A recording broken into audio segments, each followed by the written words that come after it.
முதல் எட்டில் ஆடாதது விளையாட்டல்ல, நீ இரண்டாம் எட்டில் கல்லாதது கல்வியுமல்ல.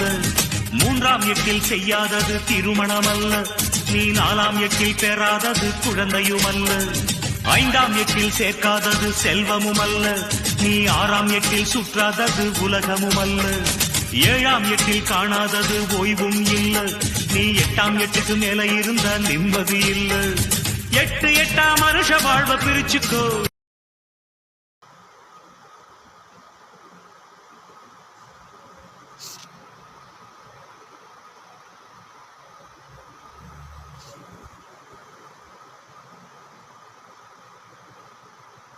சொல்லவா சொல்லவா ஒரு காதல் கதை,